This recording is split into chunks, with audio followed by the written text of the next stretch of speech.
Okay, so this next one, we now have a negative out front, which means that's going to be a flip. So still, we're going to start with our same base graph we had before. We're doing the base graph log base b of x. Goes through our point 1, 0. And it basically goes up and to the right of something like that. Now, one thing I want to mention about these is a common mistake I see is people will somehow make a horizontal asymptote. Remember, the base graph does not have a horizontal asymptote. It actually keeps going up forever, so it's never going to actually level out at a point. It just keeps rising. So we only have a vertical asymptote there in this case. Let's do the first transformation. Let's start with the inside. Okay, so x plus 3 means that we're going to move this graph 3 places to the left this time, opposite direction of the sign we have inside there. So I'm going to move it 3 places over to the left. So that'll take that vertical asymptote, and that's going to move over 3 places to the left.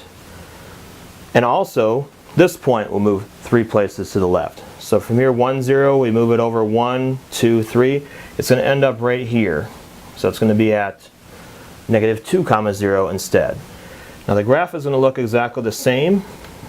We're not applying any flips yet. And so the one that we just graphed here was log base 2 of x plus 3. That's the one that we just did. We shifted it over 2 places to the left.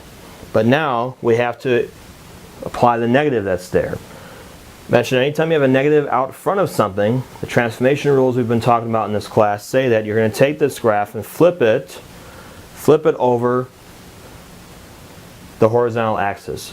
This point here is going to become your pivot. So now what happens is the graph is going to come down and do something like this. So the vertical asymptote and the x-intercept are both going to stay the same, but now the graph is going to fall and look something like this. So we flip it, and that's what the graph will look like.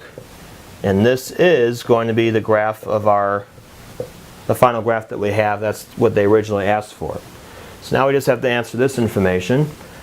Okay, so domain is talking about what x values the graph is using. We see that it's going to use all the values from negative 3 all the way to infinity. So negative 3 to infinity.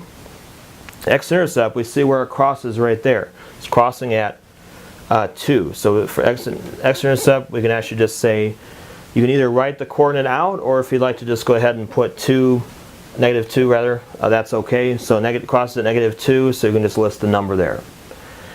Then for the vertical asymptote here, it crosses at negative 3, so vertical asymptote always starts with x equals. Don't forget about that. You need to have an equation for your answer.